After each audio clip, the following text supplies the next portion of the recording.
Topic: حضرت اسماء بنت ابی بکر رضی اللہ عنہ کی بھوک۔ حضرت اسماء بنت ابی بکر رضی اللہ عنہ فرماتی ہیں کہ حضور صلی اللہ علیہ وسلم نے بنو نذیر کے علاقے میں حضرت ابو سلمہ اور حضرت زبیر رضی اللہ تعالیٰ عنہ کو ایک زمین جاگیر کے طور پر دی۔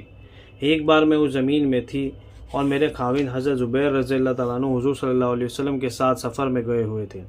ہمارا پڑوسی ایک یہودی تھا۔ اس نے ایک بکری ذبح کی جس کا گوشت پکایا گیا۔ اس کی خوشبو مجھے آنے لگی۔ اس کی خوشبو سونگھنے سے میرے دل میں گوشت کھانے کی ایسی زبردست خواہش پیدا ہوئی، اس سے پہلے ایسی خواہش کبھی پیدا نہ ہوئی تھی۔ اپنی بیٹی خدیجہ کے ساتھ امید سے تھی، مجھ سے صبر نہ ہو سکا۔ میں اس یہودی کی بیوی کے پاس آگ لینے اس خیال سے گئی کہ وہ مجھے کچھ گوشت کھلا دے گی، حالانکہ مجھے آگ کی کوئی ضرورت نہ تھی۔ جب میں نے وہاں جا کر خوشبو سونگھی اور اپنی آنکھوں سے گوشت دیکھ لیا تو گوشت کی خواہش اور بڑھ گئی۔ تو جو آگ میں اس سے لے کر اپنے گھر آئی تھی اسے بجھا دیا۔ پھر دوبارہ میں اس سے آگ لینے گئی۔ پھر تیسری بار یہودی عورت ہر بار مجھے آگ دیتی اور گوشت نہ دیتی، اس لیے میں بیٹھ کر رونے لگی، اللہ سے دعا کرنے لگی کہ اتنے میں اس کا شوہر آ گیا اور اس نے پوچھا، کیا تمہارے پاس کوئی آیا تھا؟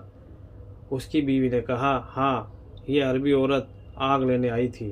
تو یہودی نے کہا، جب تک تم اس گوشت میں سے کچھ اس عربی عورت کے پاس بھیج نہیں دو گی اس وقت تک میں اس گوشت میں سے کچھ نہیں کھاؤں گا۔ اس لیے اس نے چلو بھر گوشت کا سالن بھیجا۔